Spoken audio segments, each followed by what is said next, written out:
held on by that big nut up there on the back of the tail pin. That big nut there. Everybody see it? Can you guys see it as well if you squeeze in? So this nut, that's what holds our coupler on. That's essentially where all of the force of the train is transferred through. So, in front of our wheels here, we have these things called lifeguards. Now these are what deflect any obstacles which are on top of the track. So if we have, say for example, a large object like a brick or a tree or something like that, maybe not a tree, but a very large object, the idea is that these push the object out of the way, because obviously we don't want anything going under our wheels. Next thing to note, on our wheels we have two main components. We have the wheel tread, which is this flat surface here, and that's what makes contact with the rail, and the wheel flange that sits at the side.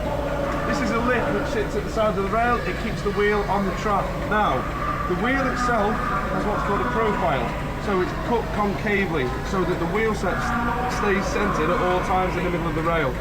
If you look very closely between the wheel and the rail, you'll notice there's only a small gap between the wheel and the rail, about the size of a 5p coin.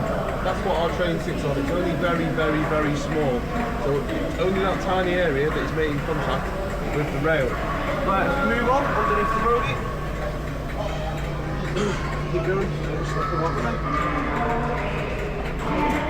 So, these two big things here are our traction motors. So on this vehicle, this is a motor bogie because we are in a motor car, meaning all of the axles on this vehicle have traction motors.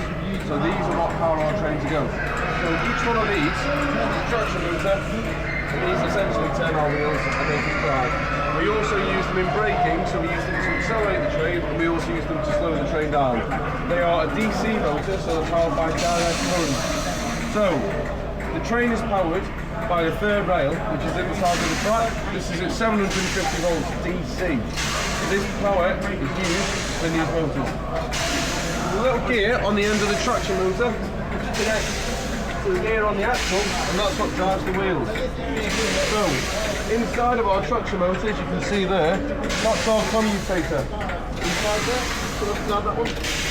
So what that is essentially doing is transferring the electrical power between the armature windings to keep the magnetic strength in the same place. I'm not going to explain it in much more detail because it gets very complicated, but simply put, it keeps the magnet even in the same place so the motor still spins. Now on our train we have three types of safety systems. If you just turn around, we have AWS, which is automatic warning system. This here is the automatic warning system receiver. So, automatic warning system tells the driver what colour the next signal is. If it's green, yellow or red. So if the signal is green, this will pick up a magnet on the track, an electromagnet, and that will ring a bell inside the cab, tell the driver the signal is green. If the signal is anything but green, this will pick up a permanent magnet on the track, and it will sound an alarm in the driver's cab. The driver then has 3 to 5 seconds to reset the AWS horn, otherwise the emergency brakes come on. So it's quite a useful safety system. The next one, to be fair, you're in the worst possible. I am. Yeah. So the next one is this, the TPWS antenna. So TPWS stands for Train Protection Warning System. This is what's known as a passive system, so it's always active, but it's only really activated if the driver does something wrong, in theory. So, on the track, we have radio grids that are signals, or red signals. If the driver passes a red signal, this will pick up a radio frequency, the emergency brakes will come on. It essentially is only there to either stop the driver going through red signals or stop the driver going too fast. Likewise, if we're travelling along the track and the driver is travelling too fast at one of these grids, this will activate and it will cause an emergency brake application and the train will stop. The final safety system is this, it's the trip cock. So, since this train goes underground, it has to conform to underground regulations, and underground regulations mean that at every signal, so stop signal, there is a thing called a trip arm. So, when the signal is at danger, a little arm from the track raises up. So, if the train passes this at danger, it will hit the arm, and this will apply the emergency brakes, and the train will stop. Once the signal clears to green or yellow, the arm on the track will then drop, allowing this to pass so it will not strike anything. So it's a fairly simple system how it works. The only problem with this system is every now and then objects can hit it and activate the brakes, which does happen. So, moving on. I'll get more on about the bogies and everything on the other bogies from down below. So, the way that we control power to our motors is through resistors. So, we have a load of resistors in here, and we start off with all the resistors in the circuit. Come a little bit towards me so those back can see. So, we start off with all of our resistors in the circuit, and we need a way of cutting our resistors out of the circuit. So, as we accelerate, we chop resistors out, and we apply more power to our motors, and the train accelerates. Everyone get that? Done? So we do this by using a thing called a camshaft, which is on display up there. The actual camshaft is in this case just here, but when you go outside the train, you'll be able to see it. So, as the train accelerates, the camshaft rotates, and this cuts out our resistors, which adds more current to our motors, which accelerates the train. If you want to hear any more on that, you can ask the chaps up there with the camshaft, and they will be more than happy to demonstrate for you. Wes, just activate the camshaft. There you go. So that'll knock you up and that'll put power out to our motors. But obviously when you go up, you can have a proper look at that on the front. So the resistors get very, very, very hot because we're using them all the time. And that's where our fan comes in. So this forces air through our resistors to cool them down. Some of that air is used to keep the train, so we recover some of that warm air through our thermal unit in a minute to warm the train up. As I mentioned earlier, our train also uses our motors to slow down. That is also controlled by resistors in here. So if we move along. So, let me squeeze up a little bit. How does the camshaft, like, what did you get the electricity for the camshaft? What for it to work?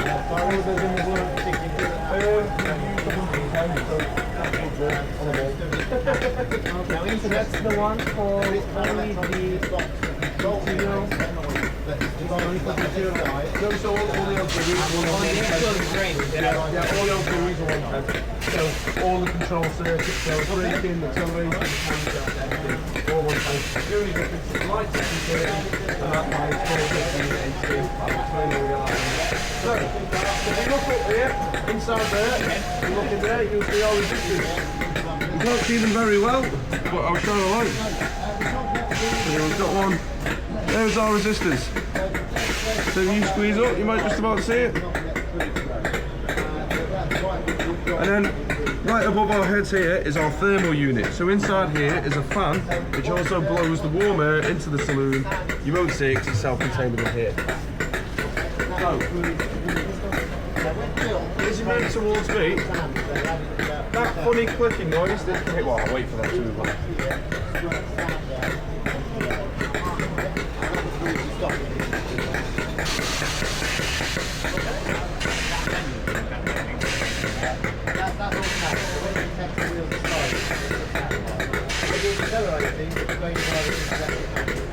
So, the funny clicking noise you can hear, that's us expelling moisture, so it's what's called a Spirax valve. So when we compress air, we're using our air systems, so our brakes, our doors, our control systems and our suspension, that all gets stored in reservoirs. When we compress air, that means that we cool it down and we get moisture in it, which means that we collect water in the bottom of the tanks. We don't want water there because it's very bad because it can ruin the air system and it can ruin a lot of the seals, a lot of components, and it can rust it and damage it. So, to remove this air, we have a special valve called the Spirax valve.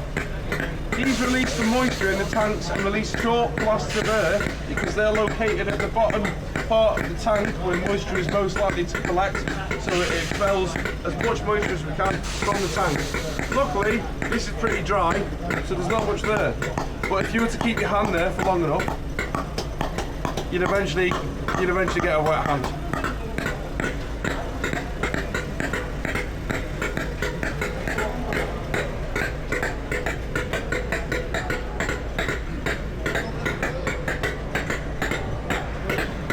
So if you all move to me a little bit closer. So, not there yet. So, does anybody know what a battery is? You have one in your car, it's 12 volts, you'll know what a battery is. Anyone know what an alternator is? Yeah, it's the same thing. So, as I mentioned earlier, the main control supply for this train is 110 volts DC. In your car, it's 12 volts DC. So our battery is located in here, in this big box, same as what's in your car, but a bit bigger with more voltage. This controls, as I mentioned earlier, a lot of the functions of the train. However, the supply voltage that we get in is at 750 volts DC. And we don't want 750 volts DC for a lot of things because it's too high. The only thing we want that for is our compressor and our traction motors. And we have this thing here called a motor alternator. This is a big motor that runs off 750 volts DC that has an alternator attached to the end of it. The alternator then outputs 415 volts AC, three-phase, and that powers our resistor fans. That is then put through these two boxes here, which is our auxiliary transformer and rectifier, and that essentially changes that voltage back to DC and down to 110 volts DC, which also charges our batteries, so they stay topped up. We do also have a 230 volt supply, that is for the lights, but the majority of the things on the train run off 110 volts DC. So, we're now at the second motor bogie, and there's two main differences with this bogie as what there is to the other bogie. The first difference is these two pipes here. These are our sand pipes. So, when the train wheel slips and we lose grip, the wheels will spin. In acceleration or in braking, the wheels will slide. And to combat that happening, we deposit sand from this reservoir just up here in the sandbox. The sand comes out of these pipes and is spread in front of the wheel to try and get traction and regain grip again. The train does this automatically through its WSP system, wheel slide protection, and I'll go more into detail on that later when you see it. The second main difference on this bogie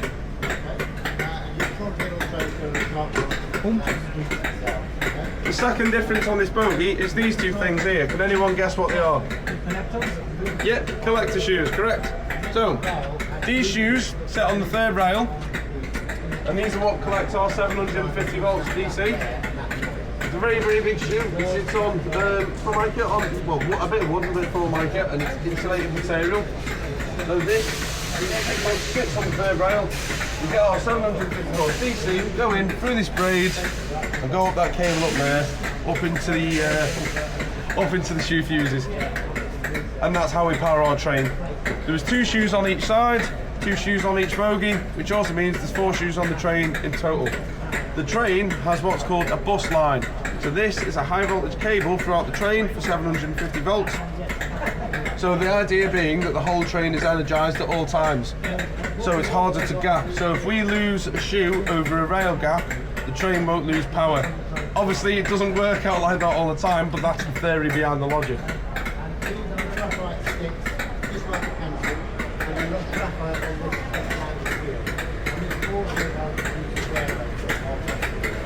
You might notice underneath our bogie, if you come in a little bit, you come in, this big nut here, this is what holds our bogie to the underside of the frame. So, we have a thing called a centre casting. Just above here, it's a big blob of metal on the underside of the train. There's a pin that comes through, called the king pin, and this nut essentially bolts onto that and holds this bogie to the train. Just this big nut here. The train itself, as well as sitting on that, sits on these two airbags. So, we have two forms of suspension on this train. We have secondary and primary. The primary suspension I'll go into later, but the secondary suspension is these airbags, which the train sits on, and it's literally a big cushion of air. It looks like a spare tyre, and that smoothens our ride. We have air suspension. The clever thing about this system is, the more people that get on the train, the more air gets added to the airbags, so the system levels. So it stays at the same ride height at all times. So then when people get off the train, the system will rise, and then air will then be exhausted from the airbags, and it will stay level again.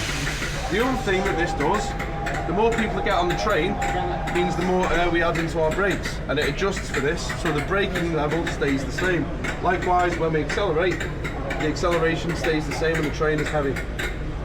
Obviously the other thing that we've got here is our anti-roll bar.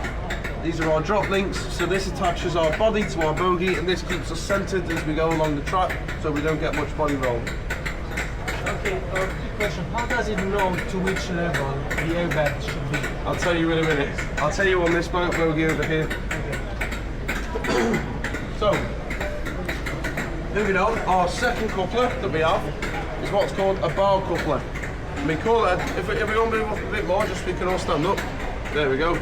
So, our bar coupler, we call it that because it's a big bar and it's pretty much held in by these 4 bolts here. It's what's called a semi-permanent coupling because we wouldn't usually uncouple and couple again. Because this unit is what's called a multiple unit, so it stays as a fixed formation. So we've got our bar coupler between our units. This is our main reservoir air pipe, so this transfers main reservoir air at 7.5 bar between the coaches. Then we have our auxiliary cables, which supply auxiliary supply to the train. That is our bus cable that I was talking about, our high voltage bus cable, another auxiliary cable, and then our PA cable. What cable? PA, so PIS, Passenger Information System. You know the announcer that goes, "Welcome to this Merseyrail service." The other thing to note, because it's a DC system, we've got our collector shoes there, which take in positive voltage. The return for the system is the running rail, so that's negative. So when we get the power back out, it's through this. Yeah, called an air return brush. This then negatively feeds power back into the axles, which then come out the wheels into the running rail. Yep. And then obviously these here, they're our traction motor cables. So, on our wheel set, you might wonder what this thing is, what these are. On the Merseyrail network, we have very, very sharp corners. So these are called flange lubricators. They have graphite blocks in them, so they lubricate the flanges to stop them wearing down, kind of like a pencil, like how you lubricate a door hinge. The next one, what was your question again that you asked about the airbags? That was it. How do they know the level that they have maintained? So, on the side of the train, I'll put it out when you come out so you can see them. On either side, there's what's called a levelling valve. So there's an arm attached to the body and attached to a valve. As people get off, the valve will rise, and this will, this will exhaust air from the airbag. Train will rise again until the valve goes level. Likewise, when people get on, the valve will dip, and then this will fill the airbags up, the train will rise, and the valve will go level again.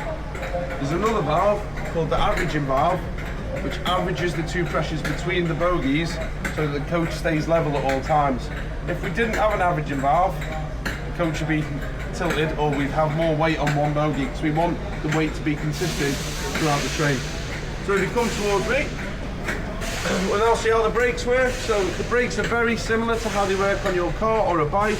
So we essentially have a pad at either side, the wheel, brake pad, and all we're doing, we're clamping those brake pads together on the brake disc, and when we clamp those brake pads onto the disc, this creates friction and slows us down.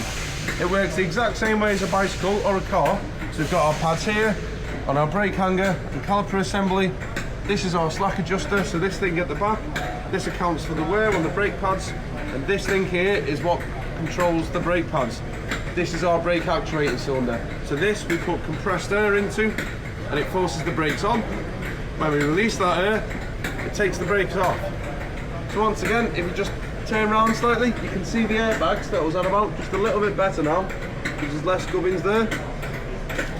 And also, we have this thing called our spider. So this is the frame which our bogie bolts to, on top of the centre casting, well below the centre casting, and this is how the bogie swivels around the body. We have various dampers and linkages here so that the bogie stays level and maintains tractive forces throughout the train, but it's a trailer bogie, it's pretty standard and pretty simple, you can see everything on it. So as I was saying about the primary suspension, in a minute when you come towards me, the thing which both of our axles sit on, if you come past me a minute, if you all come past me, and stand about there. So our primary suspension sits on our radial arms. So these 2 arms is what? So this one here and this one here, they have our wheel bearings in, our axle boxes. Our axle is suspended on the bogie like a sort of cantilever, and our primary suspension is formed of those dampers and those rubber springs inside. Kind of like a car. pretty similar to our works.